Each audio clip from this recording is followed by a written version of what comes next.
And I'm still struggling with this because I'm looking up at my big monitor so I can see everything.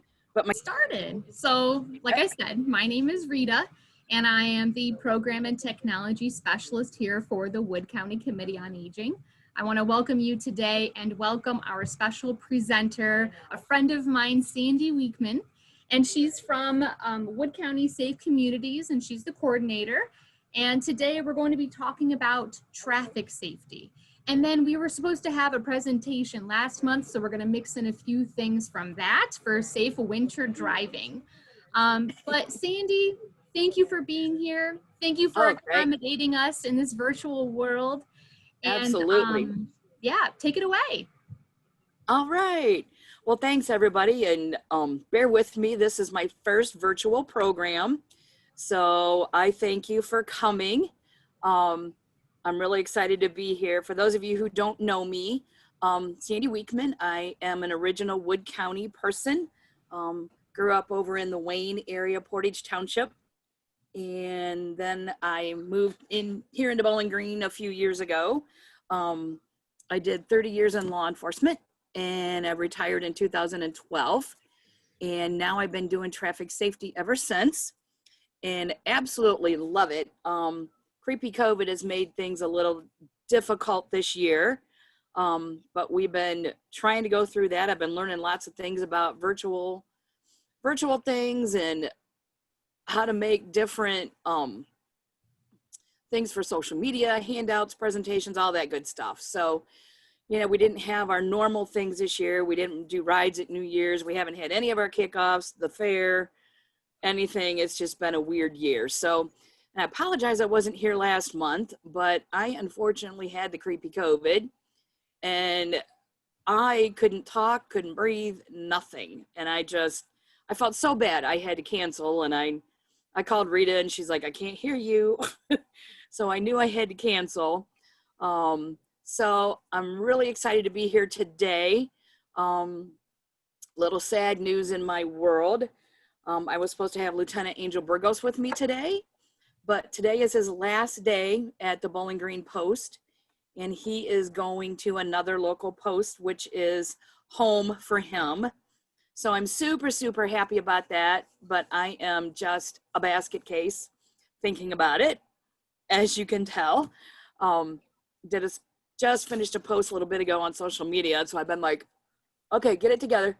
It can't look like you've been crying the whole time on virtual here this morning, but I'm going to go ahead and share my screen and hopefully, like I said, bear with me. I'm new at that. There we go. Can everybody see that? Yeah. All right. Yeah. And I am very interactive. So if you have any questions, please go ahead and give me a shout during the presentation. Of course, we'll have questions and answers and stuff at the end. But I wanted to reach out to you today about safe winter driving. There's a day where we're going to have snow. Sometime. But we also know in Northwest Ohio, we're going to have ice. We're going to have rain with it because they all come in one. So I wanted to talk today a little bit about winter driving here in Wood County. So, okay, why are you not working? There we go. Who doesn't love a little Maxine? I love Maxine. She's so snarky. She is so me. But, you know, as you can tell, there's a trick to driving on ice, and apparently nobody knows how to do it. Don't we always say that here in Wood County? Get out of my way. Nobody knows how to drive, just all that stuff. So we don't want people to say that about us. So we're going to go ahead and learn a few tricks today. So some emergency winter safety tips. Just generic things we learn from our dads, you know, we learn from our uncles all along, but it's always a good reminder. Keep your gas tank full. A full tank will also keep your fuel line from freezing. How many of us have had fuel line freezes in the old days when it used to be really bad and we lived out in the middle of nowhere? It's not fun. Dad gets mad. So you want to, it's always been ingrained in me, keep your gas tank half or full. Some people still put on winter tires. the tire manufacturers now have better tires, and we don't need to do that, but you can still get winter tires put on. As I said, normally when it snows, what do we start with? Rain, ice. Or when we're done, what do? It melts and it rains. And a reminder, don't drive through flooded areas. A small 6 inches of water can cause a vehicle to lose control or stall. And a foot of water will float many cars. You know, how many times do you see on the news down in Toledo in the underpasses and overpasses where the cars are there and then they start floating? You know, don't ever, ever drive through water, ever. No amount at all. And be aware where the floodwaters have receded. The roads may collapse. There could be a lot of debris, hit, damage your car, things like that. If a power line falls on your car, stay inside. Stay inside. Don't touch anything. Wait until first responders come, shut that power off, and then get you out. Don't try and get out. It is a huge, huge risk for electrical shock. If it becomes hard to control your car in the winter, pull over and stop. Just pull over and stop where it's safe. Take a few minutes, you know, set your parking brake and just take a break. And then when it's clear and safe, then you can go back out. And I cannot stress this enough. Winter, summer, spring, fall, anytime. Don't get out of your car if it becomes disabled or you're involved in a crash, especially on the interstate and the highways. The safest place you can be is in your car. And I know that we grew up learning to get out of your car, but please stay in your car. We have had 3 or 4 fatalities in the past few years where people were hit and killed when they had gotten out of their car and were walking back somewhere or were walking around their car to check their car. The safest place you can be is in your car. Even if there is a secondary accident, inside your car is the best place to be. Keep your seatbelt buckled and stay in your car. That ton of metal around it is going to protect you more than if you're outside looking at your car, somebody hits it and you don't see them and you're accidentally hit by that car or another car and seriously injured or killed. So always, always stay in your car. I've got a lot of tips today about going through winter weather. Here's 4 tips for a safe commute. Give yourself extra time. And that doesn't even just have to be winter. You can do it anytime. Like when I have to drive the interstate and go to Toledo, I always give myself extra time. So you're 20 minutes early. It's better 20 minutes early than late or in a crash. So give yourself extra time to reach your destination. A huge pet peeve of mine is to clear off all the snow and ice from your vehicle on the outside, not just the windshield, your car, your hood, the top, the roof of your car, the back.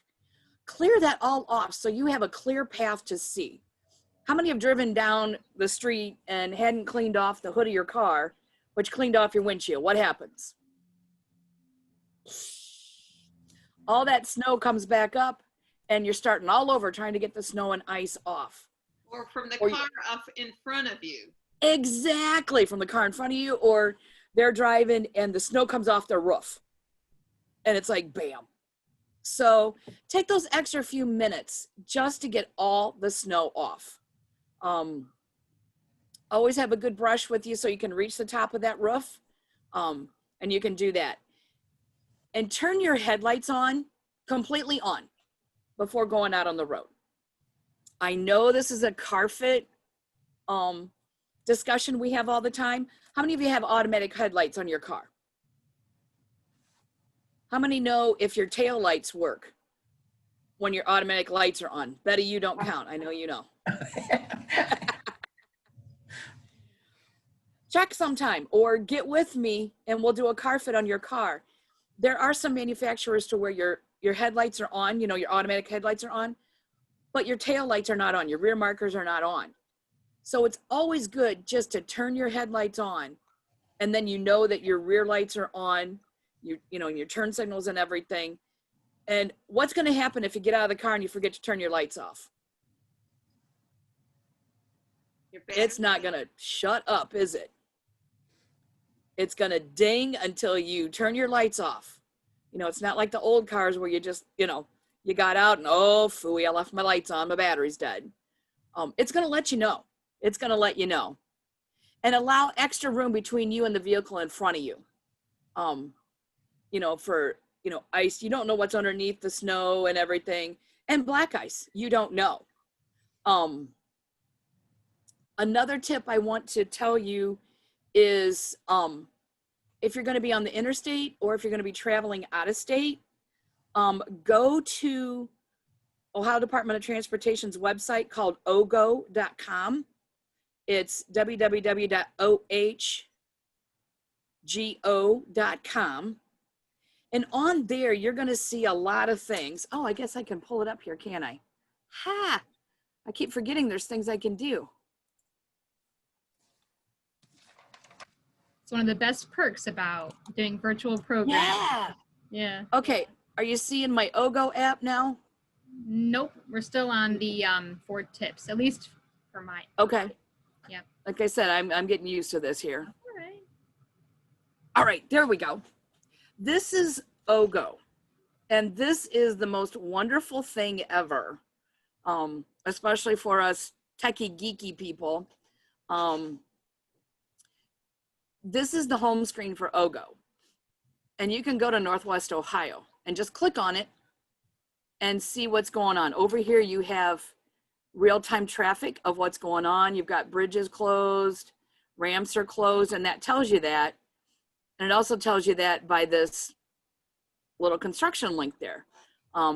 There's road work on State Route 2 in both directions, and it's closed through April. Pretty cool. Okay, so you got some warnings here, and it'll tell you where the construction is. And I really like that. Another thing I like, and I'm going to go to Cleveland because I know that they probably have what I want to find here. If you look at some of the roads, say you want to get on to 480 and things like that,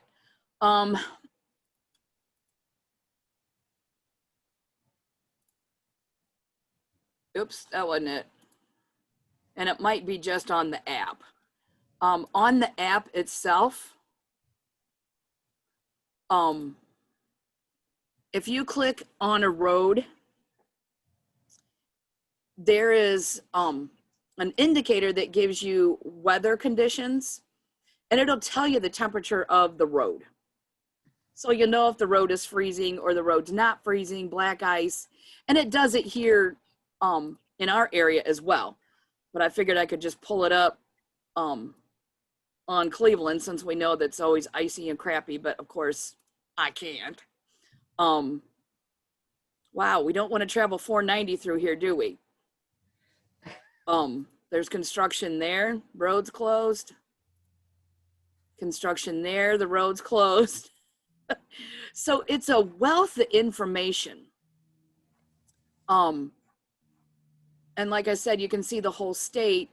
And then like if you're going into Pennsylvania, you can see things going into there if there's roads closed, where there's crashes, where there's emergencies, and things like that. So this is a very valuable tool to have on your phone to look at before you start driving.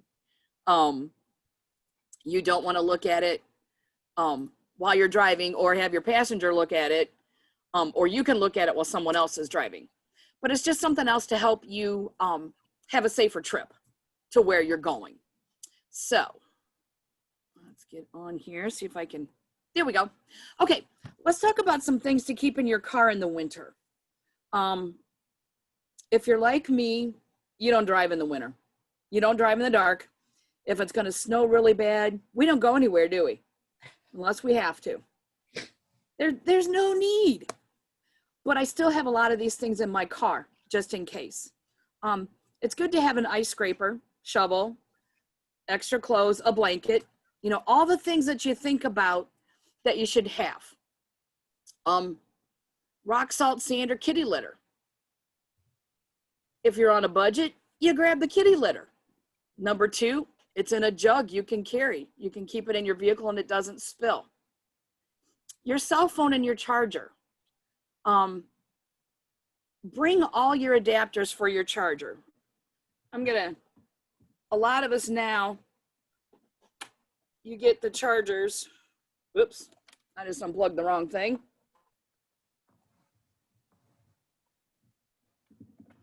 There we go. You get chargers now that look like this. There we go. There we go. This end goes into the device, and then there's this end. Now, do you know how many different things you can do with this end?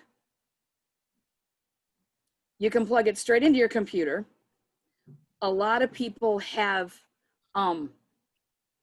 ports, is what they're called, in their cars, and you can just plug directly into that port with this. Or you have an adapter to plug it into an electrical outlet with this. So there's a lot of things you can do with the adapters now and the chargers now. And you can go to any store, any gas station, and get one of these. If you have one that's just got the adapter end, and I thought I had one right here and I don't, you know, the electrical adapter, you can take that off. If you can't, just go grab you one that's, you know, got the right end for your phone, whether you have an Android or you have an iPhone. Get one of those so you have this ability. I keep trying to shove it up here and that's not where I need to shove it. So you have this ability, and this will give you many, many more opportunities to plug in and charge your phone. So like if you go in someone else's car or a patrolman's car or, you know, a wrecker, if your phone needs charged, you can always put this in one of their ports or one of their adapters and charge your phone. And I don't think anybody's ever going to complain about that, to get your phone charged so you can call your family or make an emergency call. So just a little tip with your cell phone, just put an extra one of these in your car. I have one of these dedicated just for my car, because when you need it, it's never where you need it. So I have one in my car. I also have the electrical thing to plug into my car, and it's right in my console. So I always have it when I need it. So I'm going to put this back in because otherwise my speaker's not going to work and I won't be able to hear you. So that's just one of the tips that happens. It's just a good thing to have with you. Have your basic toolkit, extra sunglasses. You know, a lot of us have the sunglasses that go over our normal glasses. How many of us are tired of our glasses steaming up with our masks? Yeah. I have just a couple plain sets of darker sunglasses in my car that don't go over my glasses, so I can see where I'm going. So, and once again, a half full tank of gas. What are those? Battery cables. Battery cables. Yeah, why would we need those? To help Why would we want them in our car? You never know. Best answer yet. You never know. You never know. Betty, you can't answer this. Anybody know what these are? Flares. There you go, Diane. Very good. They're road flares. Why would you want road flares? Well, you know what I have now? I have those little beacon things, and they're magnetic, and you can stick them right on your car. And Okay. They have a really flash. LED flasher. Yeah. Yeah. Every time I work in OVI checkpoint, I want to shove one of those in my pocket because I think they're so fun. You know, they can go around, they can flash, they can do all kinds of things. A flare is great because you can just strike it and go and put it behind your car at a distance, and people know that you're having a problem. Now they've got these great little things. They're about this big, and they're triangles. and they're reflective, you know, like your reflective vests that you can put out. The truck drivers put them out behind their semis when they're disabled. They fold flat. Me, I would be nervous carrying them. I know how they work. I've used them a million times. But me personally, I get a little nervous carrying them. So I have my reflective vest, and I need to get some triangles for my car. But it's good to have a reflective vest too. Or get you a sweatshirt. One of those obnoxious yellow neon sweatshirts. They can't miss you. Throw that on if you have to be out of your car. Don't get out of your car. But if you have to be out of your car, put something on so people can see you. Here's another thing from Ford, and I loved this.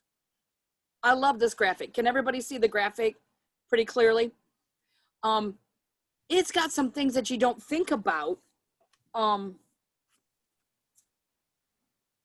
when you're out and about. Waterproof matches. How would you waterproof matches? Put wax on them. Okay. Put them in a Or bag. Okay. Okay, you've also got candles there. You can just buy those waterproof matches. Okay. At a place. Well, you can tell I'm a farm girl. I'm thinking coffee can. They don't come in a little tin now that Right. that I Right. Yeah. You could get a coffee can, put some litter or some sand in the bottom. And then if you need to, you can put the candle in the sand and the matches and everything are there and it's all dry. So then you have your kitty litter or your sand to use if you need to put it for traction, and then everything is dry. Sorry, I'm a farm girl. I didn't know they sold that stuff. Thanks, Diane. Things I learn every day. Water. Why would you want to have water? Extra water, maybe like a gallon of water. Well, you could put it in your radiator if you had to, and then you could drink it, of course, if you were Right. dehydrated. Right. Extra socks. Extra socks and extra heavy boots. Why would you want to do that? Because Feet when get your wet? socks get wet, then Right. they'll freeze your feet. And it Right. needs to be wool. If it's wool, wool keeps in the body heat even though it's wet. Okay. So that's why they have like wool blankets and stuff.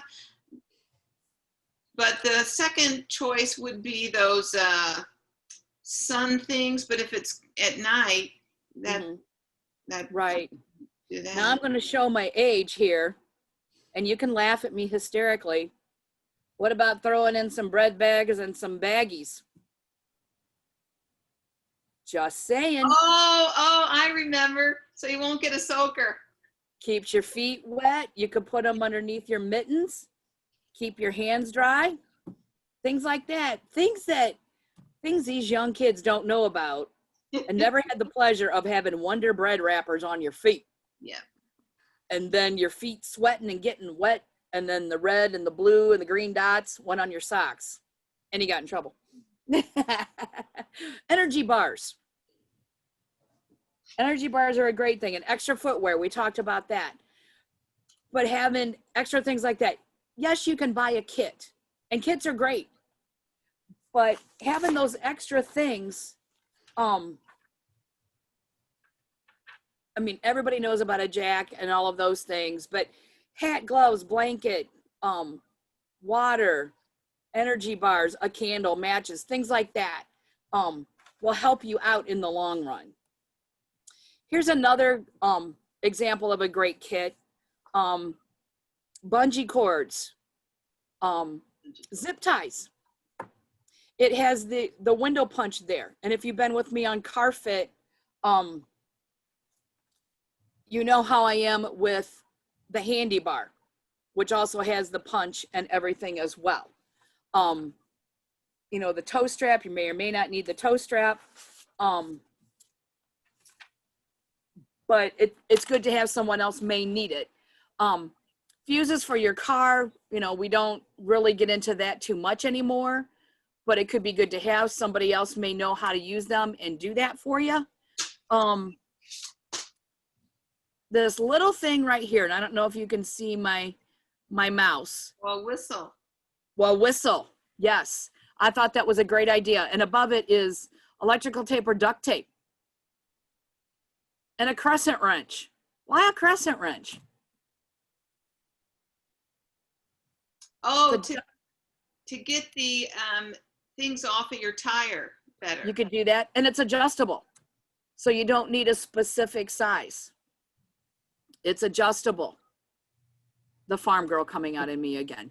But and then a traffic safety vest. You can pick those up anywhere, very relatively inexpensively. It doesn't have to be a good one, just one that you can, it's big enough to throw over your winter coat and stuff, just to make sure everyone does see you. And then you're like, okay, Sandy, I got to put all this crap in my car. Where am I going to put it? Think about having a tote that you can just take out and put in the garage in the summer, and then take out and put back in your car in the winter. Everything is together, you know, everything is all in one place, and you still have room in your car for other things, and they're not bouncing around in the back of your car all over the place, and you can find everything in one spot. And of course you have your boots and your other coat and your blanket separate, but you can keep the smaller things in a tote, and it's all together there. And like I said, I just throw the lid on it. In the summer, take it out, I put it on my shelf, and I put it back in my car in the winter. So I talked to Ryan Wiechman yesterday. God love my adopted son. And I said, we need some snow. And he's like, patience. And I'm like, yeah. But I like snow. This year, I'd just much rather get back outside and plant. But, you know, face it, we're going to have some snow. And tip one is just me. Stay home. Only go out if necessary. Even if you can drive well in bad weather, it's better to avoid taking unnecessary risks by venturing out. Only you know your ability of how you can drive in the winter. Like I said, I don't go out unless absolutely necessary. Right now with COVID, it's even better because a lot of us, you know, can work from home. Work from home that day. Take a vacation, you know, take a vacation day. You know, if you are not comfortable driving in the winter, then don't. And like it says, you may be good to drive in the winter, but it's the other people that you need to worry about that are driving. So if you do not feel safe or comfortable, just don't go out. But if you do need to go out, drive slowly, drive a little slower. Adjust your speed to account for the lower traction when you're driving on snow or ice. Yes, our cars have evolved with front wheel drive, all wheel drive, rear wheel drive. We have all those different things that we've driven on. And then there's a lot of us that grew up on no wheel drive and learned how to drive cars with no traction, and you just went. So adjust your speed to account for that. Accelerate and de-accelerate slowly. You know, we always heard Dad saying, don't punch on the gas and don't punch on the brakes. Just do it slowly. Just take your foot off the brake and decelerate slowly as well. Apply the gas slowly, regain traction, and avoid skids. You know, if you go too fast, you're going to be fishtailing and skidding. Take it slow, take it easy, take your time, like we referred to earlier. Remember, it takes longer to slow down on icy roads. And you don't want to be fishtailing and accidentally run into a car, have another car run into you. So just take your time. Increase your following distance to 5 to 6 seconds or more, as I say. The longer distance you have in front of you and the person in front of you, the better off you will be. And have your lights on so the people behind you can see when you're hitting your brakes and when you're slowing down as well. And one thing that I say that we need to practice during the summer and spring is know your brakes. Whether you have anti-lock brakes or not, keep the heel of your foot on the floor and use the ball of your foot to apply firm, steady pressure on the brake pedal. How many have gone through car fit or gone through a car fit with me? I don't think anybody here has. A lot of people pick up their whole foot and put on the brake, and pick up their whole foot and put on the gas. Get used to, and I always say, get used to doing the twist. Right now, take the heel of your foot and put it on the ground, and just take your foot and go, your toes up and go back and forth like you're doing the twist. Get used to doing that with your brake and your gas. Keep your heel still and just use that, because you can slip and hit your brake too hard, or slip and hit the gas too hard. And then we all know what's going to happen there. So just get used to that. Hopefully this summer, things are going to ease up and we can start our car fits again, and we can do our one-on-one car fits. If not, we're going to see how we can do one virtually. And that's one of the things that we'll talk about during our car fit. Don't stop if you can avoid it.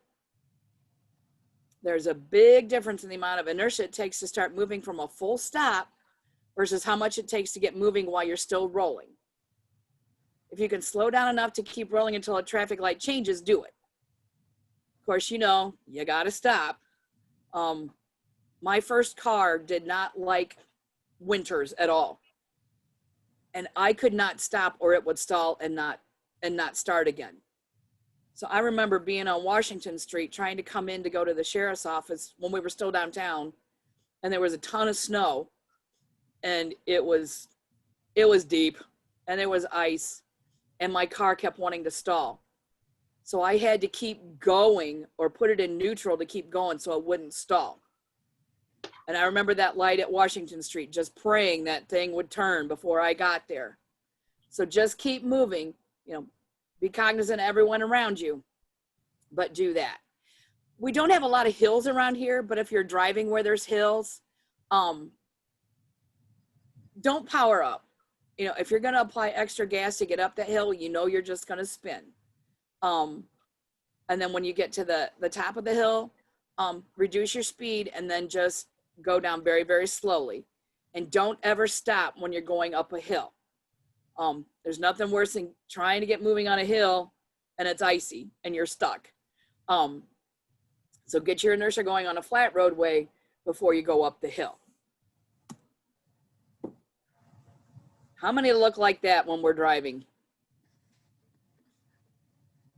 Do you think that's what the snowplow drivers and everybody else sees when we're behind them, when we're driving? Friendly reminder, ice and slow, take it slow. Friendly reminder from ODOT to do that. One thing that we need to remember, ODOT gets a lot of complaints about the lights on the plows. You ever notice how they're very, very bright and they're adjusted just so well and you're like, oh, will you quit? They're made specifically that way so they can see through whiteout conditions, you know, and that snow that comes up, Diane, when you got somebody that's not, you know, didn't clean their car off. They're specifically done that way so the drivers can see. So be mindful of that. When you see the plow driver and you're thinking, oh, turn those lights off. It's for their safety.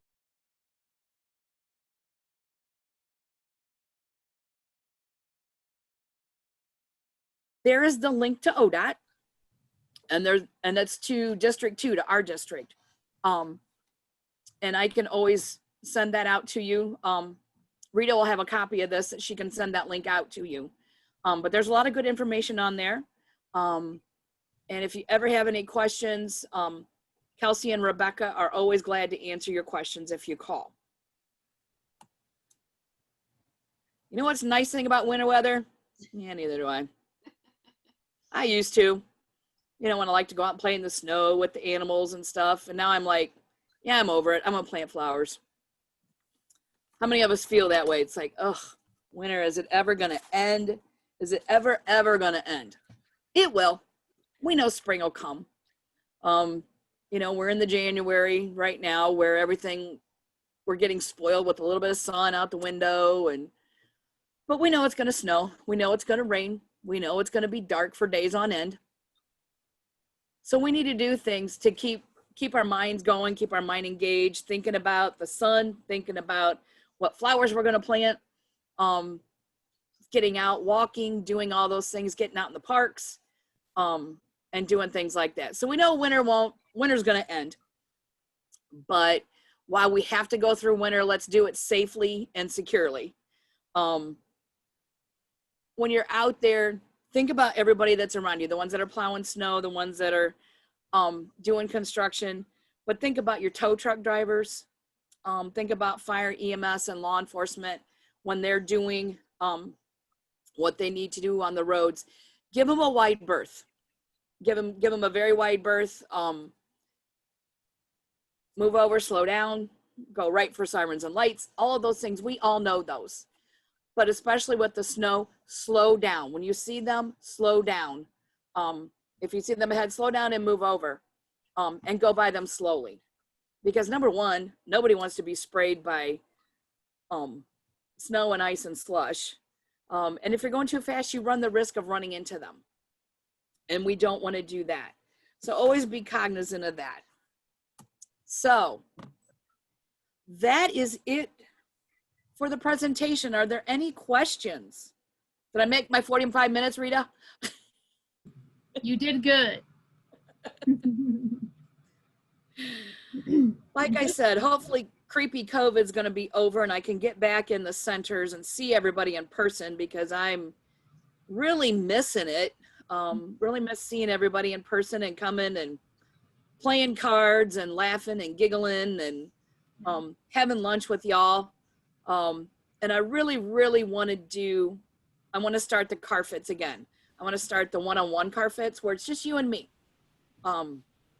where we can just sit down and talk about what's going on, what you want to talk about with your car, any questions you may have. One of my pet peeves is, yes, you have all the technology in your car, but do you have to use it? No, you don't. No, you don't. I don't even know what 3/4 of my technology is in my car. And we can't use some of it because we don't know how. Exactly. And everybody's like, oh, do this and do this. And I'm like, why? So when somebody says, oh, just use this, just say, why? I can drive just fine without it. Right. So let's just hope and pray creepy COVID goes away and we can meet in person. But if not, we will do this again. Do you have any questions? Do you have any topics that you'd like to see us cover with you? Now's your time. Yes, sir. I love the car fit. I took it at Owens Community College several years ago. Okay, wonderful. And my wife and I have also taken the AARP course. Okay. Not only to learn, but also it gives us a slight discount on our auto insurance. Right. Now, car fit doesn't, I don't think it's as intensive or comprehensive enough to get the certificate for your insurance company. No, unfortunately not. I wish it was, but it's not. Okay, that was my question. I didn't think it did. And ours is about to expire again. So maybe we can do an AARP online. Could be. I think they might offer that. We took ours the last time, or at least I took it one time at the Rossford Senior Center. Okay, yep, I know that. Yeah. And there was a highway patrolman who gave the course. I can't remember his name, but it was very good. It was several hours. Yes, yeah. I can check and see if they're offering it online, and I'll get to Rita and she can get the information to you. Okay, that'd be great. Okay, yes, absolutely, my pleasure. Or I might know somebody that can tell me that. Is he home, Betty? No. Without having coffee? I was just about to say, maybe we can ask Dave. But that's all right. I'm really glad he's not home, but don't tell him that. Yes, sir. I don't want to, somebody else has a question, let them go next, but I do have one it's not a wintertime question, but here in Toledo, we've got a lot of intersections that have the Kodak moment Yes. for speeding and for running red lights. Yes. I don't think you have that at all in Wood County anywhere. But, We did, but I don't think we do anymore. well, They had them in the township, and I don't think we have them anymore. there was a lot of controversy about it. It even went to the Right. Supreme Court of Ohio. And I think they decided that, they couldn't really issue tickets over it. But anyway, they're bringing it back in Toledo apparently. And there's Right. there's a lot of controversy about it. And I always thought, you always stressed that it wasn't a revenue generator, it's safety. Right. But I always question that because you see, sometimes people slamming on their brakes, Right. and then if you're not too far behind them, you could run right into them. Right. Because they can't decide. They're going to stop, we're going to stop, and all of a sudden they Right. stop, Yeah, exactly. And that's where we say operator error, unfortunately, and I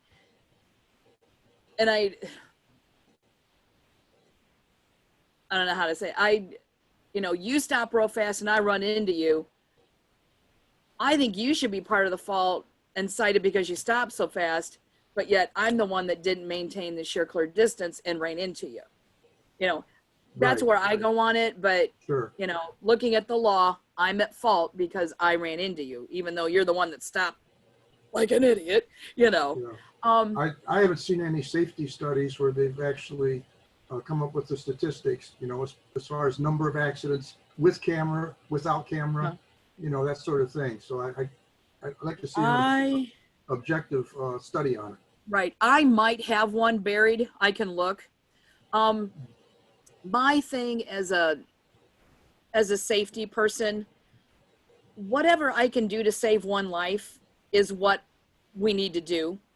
And like I tell my kids all the time, when I talk to the teens and the kids, it only takes one time. It only takes one time to change a life forever, whether it be yours or someone else's. Whether that be speed, blowing through a stop sign, blowing through a stoplight, driving too fast and losing control. We lost 2 boys this year because they were driving too fast and they lost control of their vehicle. Best friends all through school, and they lost their lives. And it only takes once. And, and that's how I feel with the red light cameras. I mean, I hate red lights. I hate stoplights. Because like you said, you never know. The best thing, and we had a good laugh about it at one of our last meetings. Remember, like, especially on 23, when you're driving from Columbus home, or to Columbus, remember the flashing lights? It says the light's going to turn. Yeah. Delaware. Right. Delaware. There was more problems and more crashes with people seeing those lights because they did speed up and went through. Mm-hmm. So that's why we don't have those anymore as part of our safety standards on the roads. It's because there were so many operator errors and issues with them. They took them out. Okay. We were talking about it to putting one at 25 and 582. Because that light changes now. It doesn't give you any time. Green, yellow, red. It's done. And we talked about putting them up there. And that's when that study came up. So things have changed a lot since, we were used to that light flashing. But it depended on how you were taught. I was taught to slow down because it's going to change. Where someone else may have been taught, speed up because it's going to change. You want to get through that light. And it depends on your training and how you were brought up. And that's what I tell the kids. We've all been taught differently, but we all need to be in the mindset that it only takes once.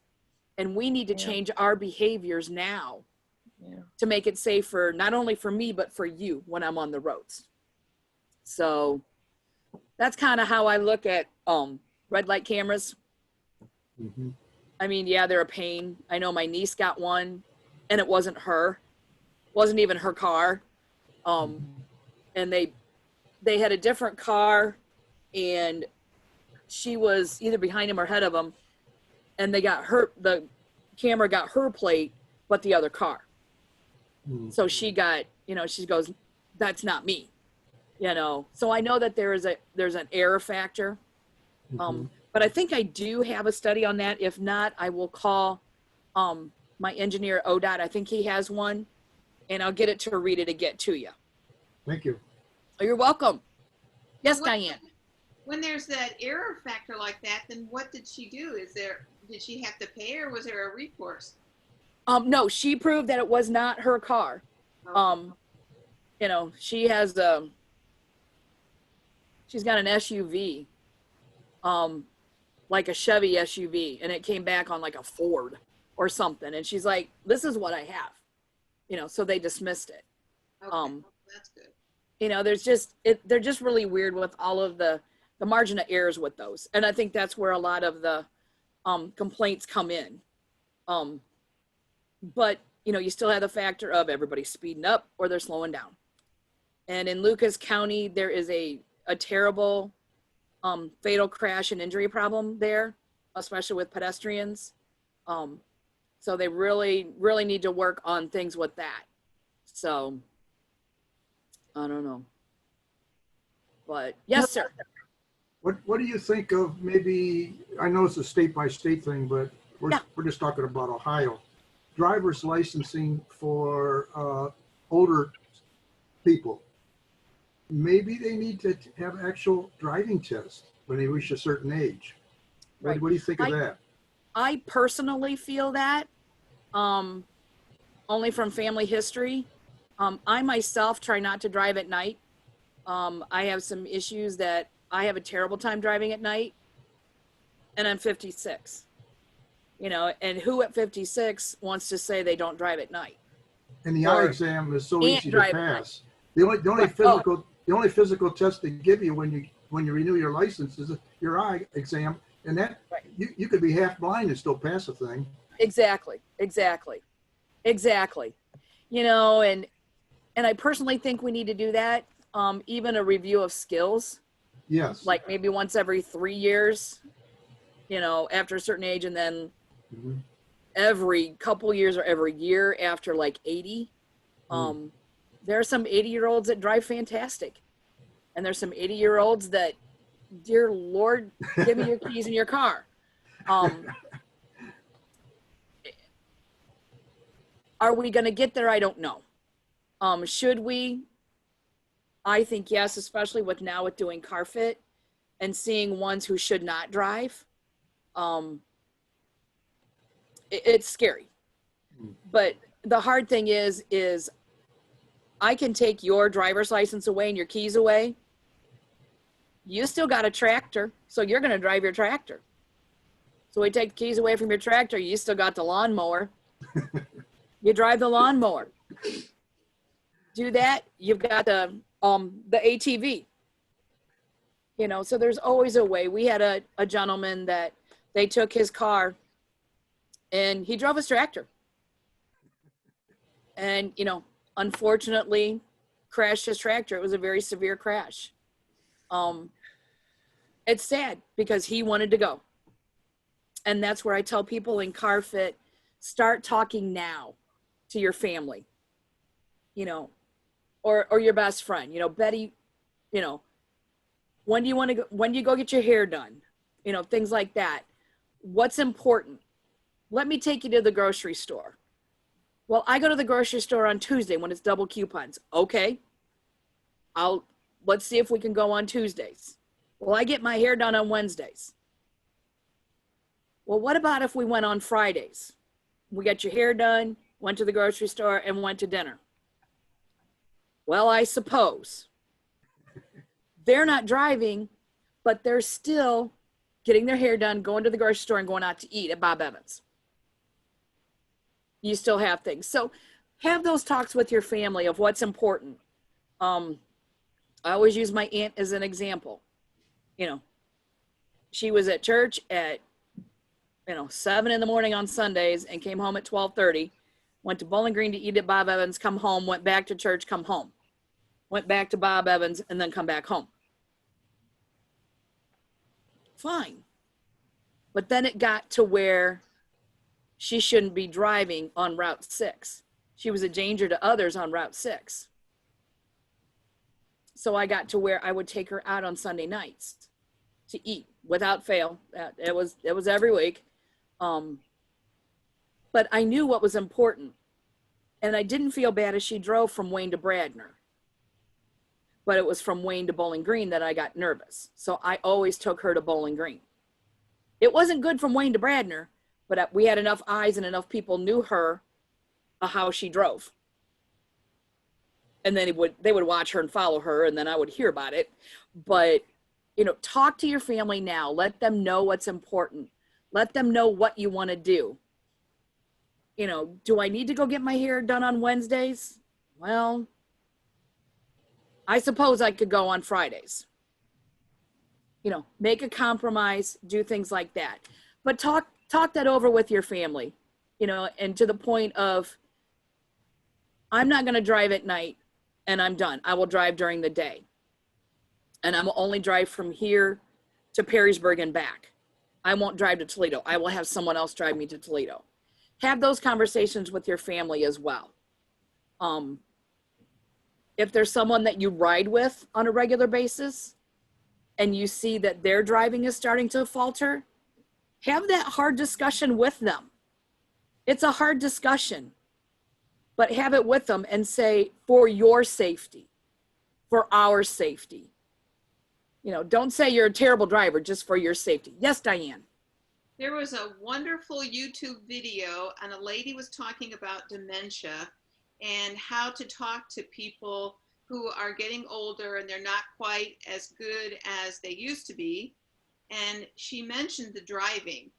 And she said that when you're talking to someone who really shouldn't be driving, but they think that they know how to drive, she was saying that, well, yes, you know how to drive would be a good thing to say, because everybody, you've been driving since you were 16. So yeah, you know how to drive, but it's the reaction time.